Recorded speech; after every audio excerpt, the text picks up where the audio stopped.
Hello, everyone, and welcome to McGill Cares webcast series, Supporting Family and Informal Caregivers.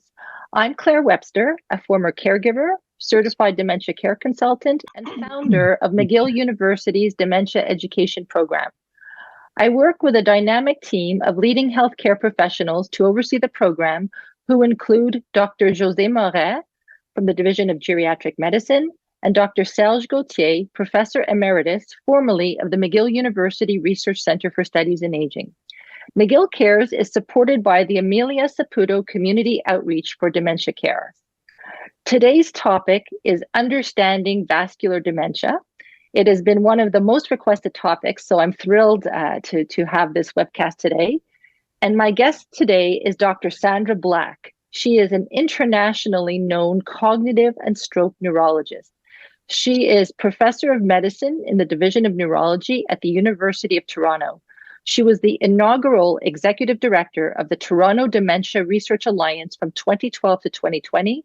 And in April 2020, she became scientific director of the Dr. Sandra Black Centre for Brain Resilience and Recovery.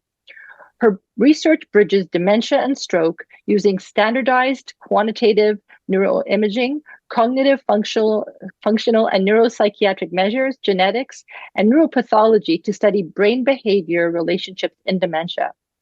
Dr. Black was appointed member of the Order of Ontario in 2011 and officer of the Order of Canada in 2015 for her contributions to Alzheimer's disease, stroke, and vascular dementia. Dr. Black will be discussing vascular dementia, who is most at risk, and how it differs from other forms of dementia. Welcome to McGill Cares, Dr. Black. My pleasure, and thank you for the opportunity. So it's my pleasure today to talk about one of my favorite topics, which is vascular dementia. When we say vascular cognitive impairment, we mean a person has a problem in their cognitive abilities, but they're still functioning independently, whereas dementia means that the cognitive impairments usually involving a couple of different areas, like maybe memory and language, means that they need help in their day-to-day activities. That's what we mean by dementia, as opposed to just impairment. Impairment implies you have problems, but you're still able to function on a day-to-day basis. So I have no conflicts of interest, and I haven't really put my objectives in front of you because it's going to be obvious that what I'm trying to do is help people to understand what we mean by vascular brain disease that can lead to cognitive impairment and to dementia. And I'm just going to do a little flow diagram here, because the most important thing for the audience to know is that cardiovascular risk factors, that is, risk factors that have to do with your heart health, also have to do with your brain health, your kidney health, your body's health in general. And there are some very, very important risk factors that fortunately now we have under control better in the current era because of medications. So high blood pressure, very important. It's very injurious to the brain. You need to have your blood pressure under good control. And in recent years, we think the upper number, which is what we call the systolic blood pressure, should be 120 and below. We used to think 140. So it's come down now in the realization that as people are living longer, you need their blood pressure to be under control for every decade of their life. Diabetes is another major risk factor. And there are new medications that are making diabetes under better control, but also your body weight and your kind of desire for sugary foods has to be combated. And it's very important also that you exercise and you try to keep your body weight appropriate. Genetics is something we can't do anything about, but sometimes in the future, it may be that the genetics will allow you to know you're at risk, and measures can be taken even earlier to prevent the development of diseases. For example, even in Alzheimer's disease, that might become a possibility. High cholesterol, likewise, is very treatable, needs to be recognized. There are even people at a young age that can have high cholesterol. It's a family diet, it's a genetic form, and they have to be on cholesterol-lowering agents from their teens on. So be aware of this. And then heart disease, if you have problems with your heart, especially the rhythm of the heart, you may cause little strokes in the brain. If your heart is failing, you don't perfuse, you don't get blood flow to the brain in the same sort of way. So this is just to make a point that a healthy lifestyle, exercise, a Mediterranean diet, having proper sleep apnea is also something very important to be treated, and social engagement. These all protect against dementia of any sort, and particularly vascular dementia. So damage to the cerebral blood vessels, that's what vasculature means, vessels in the brain. Cerebral means brain. This is what these risk factors lead to over time. And just aging starts to do that in the brain. And there are many different ways that you can develop vascular dementia. The one that most people would think of is when you have what we call a large vessel stroke. You have a stroke. You block an artery in the brain that supplies a particular area of the brain that's important, let's say for language, and you can't talk. So that's what we all understand as a stroke, or you become paralyzed on one side of your body or your face, and so that's a stroke where a blood vessel in the brain blocks, that area doesn't get the blood supply, and it no longer functions. But there are small strokes that also can be related to vascular dementia. In particular, I'm going to point them out later on. And also what happens if you accumulate multiple small strokes, then you're more likely to have what we call dementia, because more areas of cognitive function are being affected, and that's what can lead you to need help in day-to-day life. If you just have a stroke that affects your walking, even though you may be more dependent, maybe you can't drive a car, you can't get around the way you used to, so you are dependent, but that's usually not what we mean by dementia. You have a physical disability that makes you dependent. Whereas with dementia, we're talking about a combination of cognitive problems that lead you to be dependent. So there are large vessels, but also there's small vessels that can be affected in the brain, and I'll show examples of those without going into some of the fancy terminology. You can also have a bleeding type of stroke. You know, if you get an accident where you hit your head, you can get blood between the brain and the skull, and that's called a subdural, and that can lead to significant problems. It can be removed, and you can return to normal if it's discovered. That's often associated with a head injury. You can have bleeding from an aneurysm, that's called a subarachnoid hemorrhage. But the one that's most feared is just a cerebral hemorrhage by itself, where instead of a blockage to the brain, you have bleeding from a blood vessel. Blockage to a vessel, you have bleeding from a blood vessel, and that can if that's big enough, that can be fatal. Just one large hemorrhage. And then the other thing is if you have a cardiac arrest, or your blood flow to the brain because of blood pressure problems, if you're too low, you can also have what we call hypoperfusion. You're not perfusing, you're not getting blood to the brain properly, and that can cause more general damage. So the bottom line is that what this does is it causes damage to cortical structures like the brain itself, the cortex part of the brain, or the connections between those areas. Those are on the other side. It's called interruption of the subcortical circuits and projections. Also, it can affect a very important part of the brain that has to do with focused attention. It's called the cholinergic system. And this all leads to what we call vascular cognitive impairment, or vascular dementia. So let's just quickly now, with that background, go through and just show a bunch of examples of what it looks like, because sometimes a picture is worth 1,000 words. And let's start off with what we call multiple phases of small vessel disease. And I'm showing you in the upper left area, just a picture of the brain. It's on an MRI. It's a special sequence that shows you what we call the white matter hyperintensities, which show up as you sort of see little fluffy white spots in areas around the dark, deep structures in the brain, which are called the ventricles. That's where the spinal fluid is produced, and then it circulates around the brain. So the brain is cushioned in spinal fluid around it. You can see sort of a black area around the brain, and the ventricles are in the middle. And there is a a tendency as people age in particular to begin to see these fluffy white areas around the ventricles, which I'm going to explain later has to do with some hardening of the veins in the brain. So these are the different types of small vessel disease that have been defined by agreements amongst all the specialists in the world interested in vascular causes of dementia.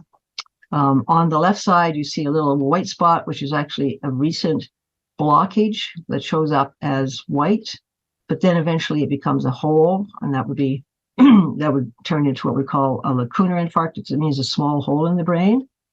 The white matter hypertensities is showing this. That's WMH. That's what I just showed you in the picture above. This would be an example of a lacunar, a little hole that's near the ventricle. There's also some changes that we can see. You can see these little linear structures. These are the perivascular spaces of the veins that are, that are draining toward the ventricles, and they can sometimes be enlarged. I'm not going to talk too much about that, but that has now been recognized as also something that can be related to vascular injury. There's something called microbleeds, where you have a little microbleeding around the vessels. I'm going to show you examples of that. And you can sometimes have even little tiny infarcts that are so small that we didn't even see them until we had higher resolution MRI scans. We don't really have time to talk about that, but those can be so tiny that you can hardly see them, but they may contribute to cognitive impairment if you get enough of them over time. And sometimes those are related to heart problems when you have, for example, an irregular rhythm called atrial fibrillation. So that can be associated with little emboli, little clots that go to the brain that can cause these tiny strokes. So with respect to this white matter disease, we've known for quite a few years now, a couple of decades, that this is very common. And back when they started realizing this in the late 1990s, early 2000s, they showed that almost a quarter of people over 65, this is based on a very large survey, when they started doing MRI scans, they had these little silent strokes, which meant they were more than 3 millimeters in size. And that was shown similarly in another big study in the Netherlands, the Rotterdam study. And they showed that these silent lacunes, as they were called, because they were small enough that people didn't even know they had them, they were nevertheless not innocent. If you had these, you were more likely to show cognitive decline towards vascular cognitive impairment, if not dementia eventually, over 4 years. And over a longer period, had twice the risk of developing dementia, which again means you've got multiple domains that make you not be independent in your day-to-day functioning. It increased the risk of a stroke, like a proper cortical stroke, by about 5 times, because it was reflecting, vascular risk factors. And even if you corrected for vascular risk factors, it still meant it increased your risk of having a typical stroke where you have a sudden onset of a phase loss of language, or your arm goes limp and you can't walk, or you can't use your hand. So they were a sign of what we call small vessel disease. It could tell you that the vessels are in trouble in a bigger sense. So then there are these microbleeds, and they're shown here where you can see these like dark blotches and little dark spots. Those are actually reflecting iron deposits in the brain. The iron deposits can sometimes just accumulate over time, as you can see in this kind of patch of them deep in what we call the basal ganglia, deep in the brain. But you see all these other little black spots that are around here. And this is in a part of the brain that's called the basal ganglia, where we have it's the old brain. It's the part of the brain that's in all mammals, and the cortex, this big area around that, is what kind of evolved in human evolution towards from mammals to primates, eventually to the human species. And what you can see is if you have high blood pressure or diabetes and so on, you might have a tendency to injure the blood vessels deep in the brain here, and that can lead to these microbleeds where red blood cells are escaping out of a damaged vessel. They can be silent, but they're not a good thing to have, and they can eventually lead to a hemorrhage. So that's sort of shown there. And then there are microbleeds that occur out in the cortical regions, shown here. This is a very exaggerated example, that this person has multiple microbleeds, and you worry about this turning into a bleed. I'm going to show you in a moment what that looks like, an actual bleeding event in the brain. And this represents amyloid along the blood vessels. Amyloid is the protein that is associated with Alzheimer's disease.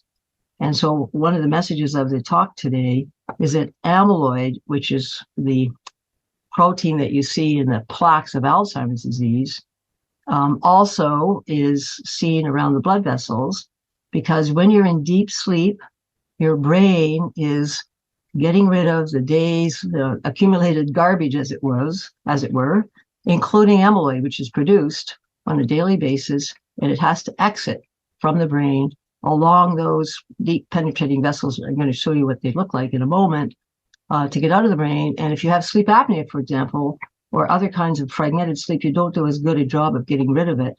And so you can accumulate more injury to the brain because of that fact. So that's why sleep, restorative sleep, and treating sleep apnea is such an important thing to be aware of and to have treated. So you see the deep area that's spared in this kind of thing. It's called amyloid angiopathy, and it's actually in the cortex. Now, the white matter hyperintensities, which I showed you an example of, is shown here in a way that gives you a feel for how severe it can be. And it's actually something that we've shown what it looks like when you quantify, when you actually see how many cubic millimeters or cubic centimeters of the white matter hyperintensities do you see. And we have little scales that reflect the different amounts of this. And so up at the top, you can see a very mild amount, 5 cubic centimeters. Most people, by the time they're in their 70s and 80s, will have some of this. I'll explain why in a moment. But some people have more, and it's thought that around 10 cubic centimeters is when this starts to have a little bit of an effect on your speed of processing and maybe sometimes even a little bit of balance problems. You can see that's what 10 cubic centimeters looks like. It's thought to be sort of a threshold for where you might start to have some problems. Not so much dementia, but just kind of cognitive impairment based on some what we call speed of processing and decision making and abstraction, those sorts of things. And then you see at 25 cubic centimeters what it looks like, and there you're starting to have more of this. And at 50 cubic centimeters, people who have that amount of white matter disease around the brain, often they have problems with balance. They definitely feel like they're slower. They're not as quick at change, like switching attention or doing dual tasking when you do two things at once. Those sorts of things, like walking and talking at the same time, is actually a dual task, because your brain has to do two things. It has to keep your balance, and it has to help you talk. And so people start to have more trouble with those kinds of what we call dual tasks. Now, here's what's underlying it. It's actually, you can see that there are these little linear structures in red here. And at the right, you can see this actually mapped out by my colleague, Dr. Gao, who lovingly did this in a 65-year-old man. And what he was mapping out here is the venous system in the brain that drains blood from the cortex, shown here, in towards venous sinuses at the base of the brain, so that you have arteries draining into veins in the surface of the brain, and they have their own circulation, but also there are arterioles that penetrate in toward the ventricles, become venules, and the venules are draining the blood in towards this area. And what happens is over time, they start to harden a little bit. It's called, they deposit collagen, which is scarring, which is the same thing that you can see in the arterioles, but this is actually happening in the venules. And so this white matter, kind of confluent, patchy white matter disease, is actually leakage around these the deep venular system. Now, in longitudinal studies looking at white matter hyperintensities, this is not innocent. And I mentioned that it can actually cause slowing of thinking and problems with balance.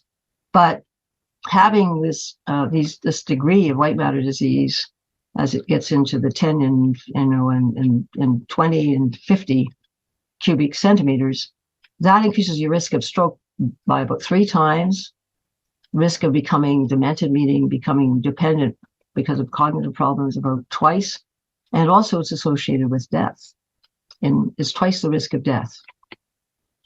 Now, what you see if you do, somebody does a brain donation and you look at this area and you look in the brain at what we call pathology, because we learn so much when people are kind enough to donate their brains to help us understand. Even that's how we understood Alzheimer's disease. That was in 1906 when the brain donated by a patient who was 49 years old that Alzheimer was looking after, because he was actually a sort of a neuropsychiatrist, or in a way a neurologist. That's how he discovered the plaques and tangles of Alzheimer's disease. So brain donation is really important, and it's something we're still learning from all the time, because as we understand the molecular underpinnings of some of these conditions, the postmortem is really an important way for us to even understand better what's going on in the brain, and also to verify the diagnosis. So when you look at this area here and you do a special kind of staining in the brain around those vessels, you see this kind of blue area, which is essentially scarring that keeps the vein open so it still can drain, but it doesn't make the veins be as responsive, because normally the veins can get bigger or smaller depending on whether you've got too much fluid in the brain or not enough fluid. So you lose that sort of ability to be responsive to the fluid status of the person, for example. And it also means that you have resistance to the inflow, which makes it even harder to perfuse that part of the brain. And around the ventricles, the brain doesn't get as much blood supply in the area around the ventricles as it does in the cortex. So that is just showing that when you do a pathology study, then this is what you see. And this is something that we discovered and published about several years ago. And some other studies now have replicated this finding. So having said that, now what about this overlap? You're getting the sense that there is an overlap between Alzheimer's disease and vascular dementia, where you just have a stroke and you may not have any Alzheimer's disease. That can happen. But more common as people get older is that they may have a little bit of both. And also, when you think about Alzheimer's disease, I've mentioned that you can have amyloid around the vessels. So Alzheimer's disease is also a disease that affects the vessels, because the amyloid, as it's trying to get out of the brain, can actually injure the blood vessels. So there's this kind of continuum between what's mainly Alzheimer's disease and what's vascular dementia. But in fact, Alzheimer's disease, there really is no such thing as pure Alzheimer's disease without the vessels being involved and injured. So that's the tricky part. And when they do postmortem series, that is brain donation, and they look at people's pathologies, Alzheimer's pathology itself, which is the plaque and tangles, explains only a small percentage of the actual findings. And the most common finding in pathology at when people usually pass away in their later years is actually changes in the blood vessels, hardening of the arteries, this amyloid angiopathy. Those are the things that really are seen. And Alzheimer's disease by itself, only just for the plaques and tangles, is actually quite rare, often seen in younger people, and that is maybe 10%. So it's really a mixed bag. And so vascular pathology is actually very much part of the Alzheimer story. Whereas if you have a stroke, sometimes you may not have any Alzheimer's disease, because if you're at a younger age, you can have a pure stroke that doesn't involve amyloid angiopathy. So moving on to the next slide. This is just showing that there are genetic factors. There's also the tangles that are involved. And then you have stroke, and then all the vascular risk factors contribute to it. So I'm just going to give you some quick examples of this now. And sometimes it's actually very frightening to realize that you can have stroke in a specific part of the brain that's really, it's like a hub for a whole bunch of connections. That means that 1 minute you're fine, and the next minute you have dementia. That means you have at least 2 to 3 areas of cognitive impairment that means you can no longer function without help. And this is an example of that, just to show you how small the stroke can be if it's in a strategic area of the brain. And this is a hub. If you can see on the left there, you can see this little black hole here deep in the brain I'm pointing to. And this was a gentleman who had a sudden onset of confusion. He was 72 years old. He had, I think he had a little bit of hypertension and high cholesterol, but he was being treated. And all of a sudden he became confused. Now the CT scan didn't show this to start with. And you have to understand that sometimes the CT is not sensitive to the very acute phase of stroke, especially small ones. But you can see it, a few days later. In his case, they just thought he was confused and they sent him home. But he never really recovered. And this shows you the whole. This shows you that in a sequence of the brain shown here, you can see it sort of as hyperintense because there's some inflammation around it. And you can see it here on the right. These are 2 different sequences. But he went home and he was never the same. He had problems remembering things. He couldn't find words. He couldn't sort of understand more kind of abstract ideas, or he wasn't able to function at a higher level than he used to. And that is because this area connects to the frontal lobes, which has to do on the left side with your ability to have abstract thought, generalize from things and understand and problem solve. It went to the area of the brain that has to do with the ability to speak words, to say words. It's called Broca's area, where you produce words. Even though you know what words mean, you can't produce them properly, so we have word finding difficulty. And more importantly, this connects through a connection that I can't show with the time limit today. It connects to the part of the brain that has to do with memory. It's called the hippocampus, the short-term memory area of the brain. So he lost his short-term memory and he never recovered. So this is an example of pure vascular dementia. And even we've seen cases where at postmortem there's no hint of Alzheimer's disease in what we call a strategic location. So this would be pure vascular dementia. Here's an example of a gentleman who was a lawyer, and he was a high-functioning business lawyer, and he became kind of confused. And the people in the office thought maybe he'd been drinking too much or something, because he was kind of bumping into things and he looked like odd. So eventually they called an ambulance. He came to the hospital, and when they did the CT scan here, you could see something, and you can see this big white blotch, which is a hemorrhage. It's a cerebral hemorrhage. The left side of the brain is on the right side of the picture because we're looking from the feet up, but you can see this big blotch, and you can see it on different levels just on a CT scan. That is a cerebral hemorrhage. And when you see that in somebody who didn't have a hint of hypertension, you worry about amyloid along the vessels that can lead to a hemorrhage.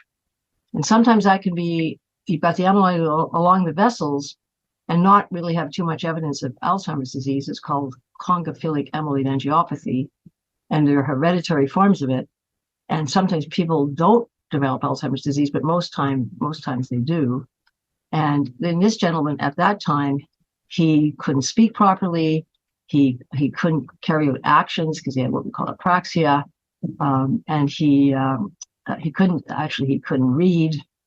He had a whole bunch of difficulties because of this left side location being very important for processing of language. So a few weeks later, we did a special kind of scan that we have now that we can do on an MRI. And what happens is over time that blood just turns into iron, because there's hemoglobin that is in the blood cells. When it gets outside of the vessels, it turns into hemosiderin, which is iron, because there's iron in your blood cells, which is very important. It's a very important part of how the blood cells are, delivering important. How the blood cells are very important in delivering iron in hemoglobin to oxygenate the brain and sort of make you function properly. So what's shown here is that a few weeks later, you're just seeing the iron in the brain. The scar became smaller, but you can see the iron deposits where he had the hemorrhage. And you can also see that he's got a whole bunch of little black dots all over the place, which means that he has amyloid along the vessels in more than just where he bled.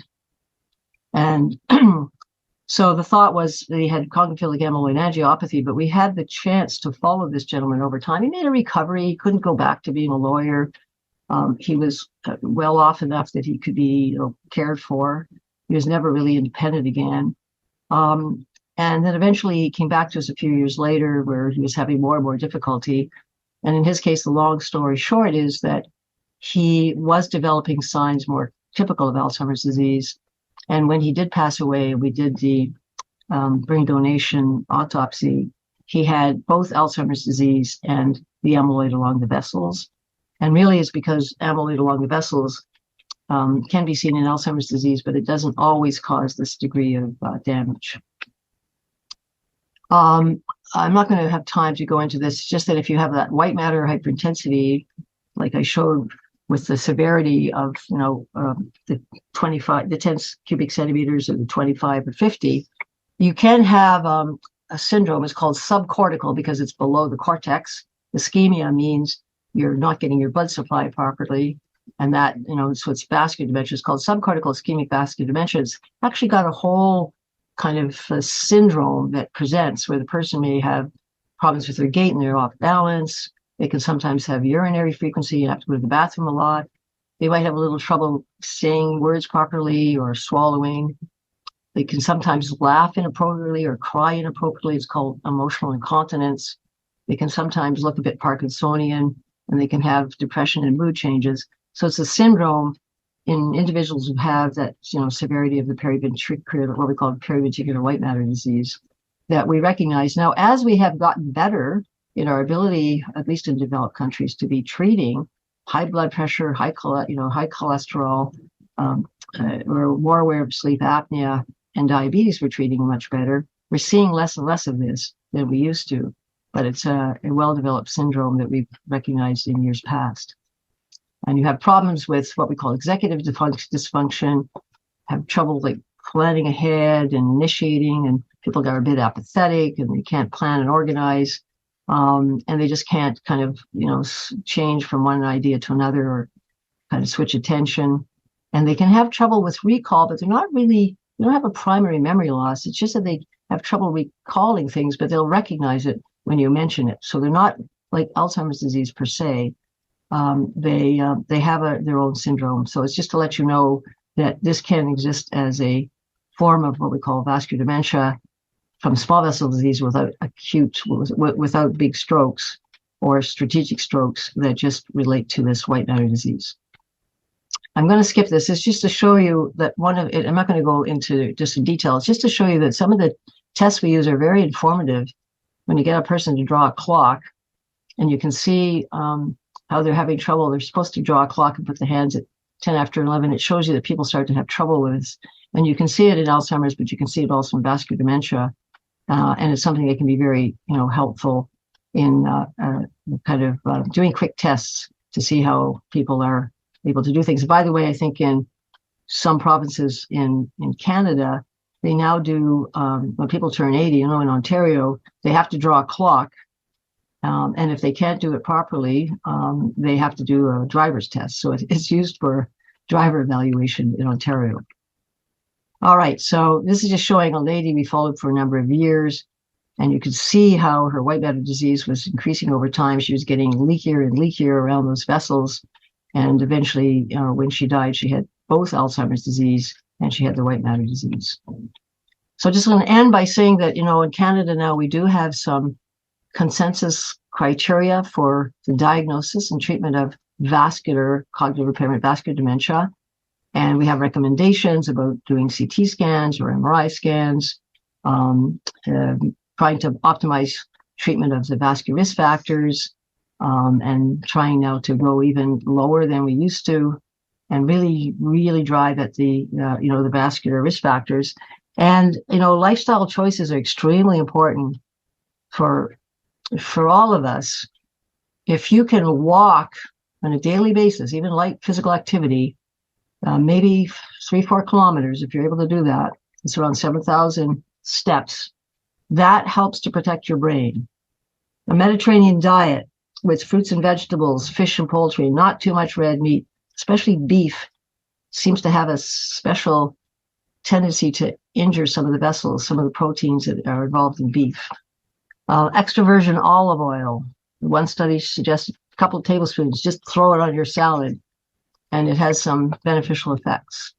But again, if you're diabetic, you have to be careful with the fruits, about what we call high glycemic fruits and juices and so on. So you have to be careful about that. But generally, more of a vegetarian diet with a little bit of, poultry and fish is probably, best. Vitamin D is also very important for immunity, brain health, and bone health. Maybe a couple thousand units in Canada, because we don't get the sun in quite the same way as other countries. Dr. Black, thank you so much for this incredibly informative presentation. And I think that I've been wanting to do it. I mean, I have a very personal interest in this as well, but I think that there's really a lack of awareness in terms of the correlation between our heart health and our brain health. I mean, when I give a lot of my presentations and talks, people really don't realize the correlation between the two. And what really stood out for me from your presentation was how you were talking about, really maintaining managing our, what we call the comorbidities, but managing the cholesterol, managing the blood pressure throughout the decades, right? I think people have this impression that, vascular dementia or Alzheimer's disease, I don't have to worry about it because it's a disease that affects older people. But I think based on your presentation today, it's what we do throughout the decades will have an impact on our health later on. Am I correct? Yeah, and hypertension is just so injurious to the brain.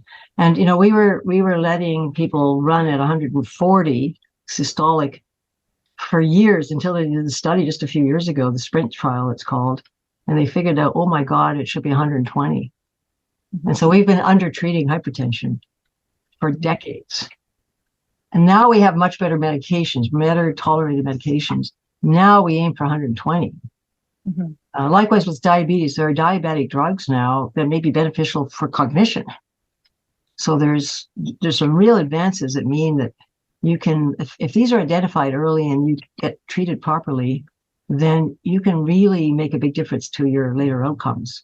The cholesterol, I think, is checked more often now, probably by family doctors if you get to have a family doctor. Mm-hmm. And it gets treated. It gets treated if you have a stroke, you get put on it immediately, also for heart disease.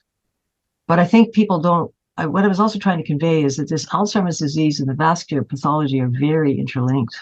Mm-hmm. So we want to make we talk about Alzheimer's disease and vascular dementia or Alzheimer's dementia.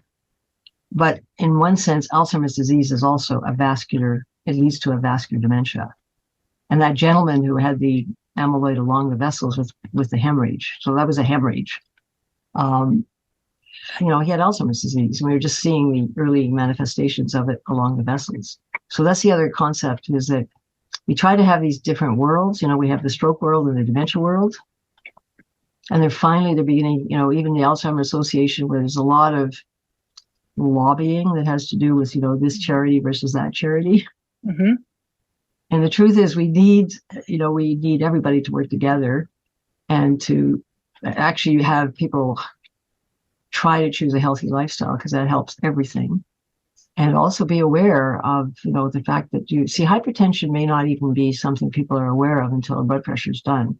And we did a very interesting study for a few minutes at Sunnybrook. They decided they were just going to check people when they go into the cafeteria and they take their blood pressure.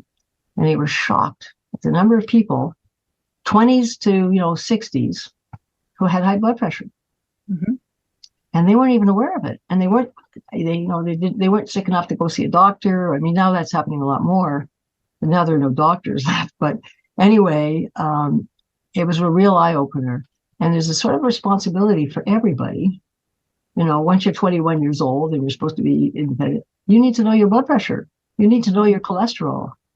In the case of some of the families with this familial hypercholesterolemia, they had people dying at 35, from a heart attack. So that's something on the radar. If you've got a family history like that, your cholesterol is checked and you're on you're on cholesterol lowering agents as a teenager, right? And that means those people are getting to live to be older. So we need to have people a lot more aware that the vulnerability can be when you're still young. Well, I'll use myself as an example. So my mother suffered minor strokes in her late 60s, and she actually was one of those prime examples. At the age of 74, she had vascular dementia with Alzheimer's disease, and history of heart disease in her family. So I'm like the case study where I have AFib, atrial fibrillation, which I've had since I'm 19 years old. Wow. I have high cholesterol, which is genetic. And so I'm now 54, and at the age of 50, I was put on blood thinners, and we take our health for granted, right? So I was put on blood thinners, and I'm like, what do you mean I'm 50? Why am I on blood thinners? So I'm on Lipitor. I'm managing my cholesterol. I'm on blood thinners twice a day, but it was very hard for me to accept this because I'm like, well, I'm only 50. Well, I'm 54 now, but I'm 50. And so working with the team of cardiologists, because I'm at a high risk, they said you have to start really managing. There's some new blood thinners that may be even safer for the brain, by the way. So there's some advances there, and some of them twice a day, some once a day. But you see, that's so important. I left out the section showing the microinfarcts because it's very terrifying, and especially associated with atrial fibrillation. So, I guess it was discovered, but oh my goodness, at age 19. Wow. Yeah. Well, I mean, and I've had what McGill Cares webcast on this for those people that are interested in learning about pacemakers, but I've had even a pacemaker since I'm 19. I was diagnosed with 6 sinus syndrome. And, this is where we take our health for granted. I was a competitive tennis player, had 6 sinus syndrome where you're literally, the electrophysiology of my heart wasn't working properly. So I've had pacemaker after pacemaker. You're a bionic woman, right? I am. I'm bionic. And it shows you, see the pacemaker. So the pacemaker helps you not pause and die. Right. Okay. Right. But the AFib, you still have to treat with manage. And there's a lot of people think they don't know what to do with people who are under 50 or even 50 to 65. That's all still up in the air. Yeah. There are a lot better blood thinners now. I mean, you probably were, I don't know, on warfarin Eliquis. I'm on Eliquis. Now you're on Eliquis. Good. Yes. Yeah. Because that's the safest also for the brain. But I think the message is really, and what you say is, and this is why I wanted to do this webcast, is that you cannot take your health for granted. I mean, in all ages, right? And you mentioned it earlier. If somebody has high cholesterol in their 20s, which could be all genetic, you need to manage it. And don't say, oh, I don't want to take my pills. You need to manage your diabetes, your blood pressure. You have to. And I'm a good example of the importance of doing that. You were discovered early, so that they didn't have all of the drugs that we have now, right, that protected you in the way. Because what's also nice is the new blood pressure medications, the diabetic medications. There are a lot of advances that are making these much more tolerable. And I can tell you, we're doing a clinical trial with Novo Nordisk, which makes semaglutide, one of the diabetic drugs. And they think it's disease modifying in Alzheimer's disease because it affects neuroinflammation in the brain and also brain metabolism. So there's a trial going on of semaglutide, its oral agent, in Alzheimer's disease as we're talking. And again, it just sort of emphasizes the intermix of all these things, right? And the biggest concern with the antibodies is that they can cause amyloid to exit along the vessels a little too fast, and you can get bleeding and vasogenic edema. That white matter hypertensities I was showing around the venules is vasogenic edema. It's leaking of the vessels. So what happens when you give these antibodies is in a subset of people, the amyloid sort of overcrowds the exit and you get edema. You can have seizures, confusional state, etc., or you can even have a bleed. So that's the complication of them, right? Again, illustrating that it's all. I should have shown the family of cells, which is that it's not just a neuron. You've got the nerve cell. You've got the glial cells. You've got the endothelial cells. You've got the smooth muscle cells around the vessels.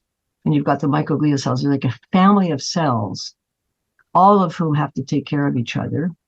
And if any one of them are not doing well, then you're in trouble. So the neuron is really looked after by a whole family. And I should have showed that slide, but I talked too much anyway, because it sort of makes, and I do this to the clinicians, because everybody's in their silos, right? They have their favorite, and we think it's all neuron. The neuron is just this little child that needs to be looked after by a whole bunch of, kind of, if you want to personify it, the astrocytes are the nannies, and the microglia are the, daddies, or the guardians. And then the blood supply is coming from the endothelial cells and the vessels, and they all are part of brain health. So if anything goes wrong with any of those key players, cells, this kind of family of cells, you're in trouble. So I always talk about the neurogliovascular unit. That's the unit of the brain. And and so you have to take care of all of those family members, and you also have all these family members trying to help this poor little neuron do its thing, right? Mm-hmm. Well, Dr. Black, thank you so much for taking the time to be with us today. I'm so grateful to have you on McGill Cares, and I have no doubt that this webcast will be so informative and educational to so many people. So thank you for being with us today. I guess one of your questions was, is there any treatment for vascular dementia? It is treat all the vascular risk factors, essentially. That's what it is, right? Yeah. So take care of your heart health. That's right. Your heart and your vascular health, yes. So it sounds like you're a living example of it. But I hope I answered most of the questions that you had. And so to avoid it, you take care of your vascular health and you're less likely to have it. And that's, the other thing is, when you start having prevention interventions, the age-specific incidence of stroke in Ontario, because they looked at, before the introduction of the stroke system, which include not just rescuing with TPA, with the clot busting agents, but a stroke prevention plan across the whole province. So they set up stroke prevention clinics, even in family health teams, right? Or family doctors. They showed in 10 years, the age-specific incidence of stroke went up by 33%. People were older before they had their first stroke. And they also looked at dementia, but there's a longer gap. That went up by about 8%. And that was just probably because of the stroke prevention initiatives, right? So it's sort of a living example that even within 10 years, you can make a difference. And also because the drugs are getting better and more tolerable, even the anticoagulants, there's sort of, much better ones, and Eliquis is a very good one. Mm-hmm. So, and I think you really are somebody who's benefited from that, and you're around to ask these questions. I am, and I make sure to go to my appointments every 6 months and trying to, as best as possible, to follow a lot of the directives. But anyways, thank you so much for being with us today. I hope it wasn't thank you so much. It was great. Thank you so much. This webcast is an initiative of the McGill Dementia Education Program, which is funded by private donations. If you would like to make a contribution to our program, please visit us at mcgill.ca/dementia. And if you would like to join our mailing list to be notified about upcoming episodes of McGill Cares, as well as other important programs and resources, please sign up at www.mcgill.ca/dementia, or you could email us at dementia@mcgill.ca. Thank you for watching.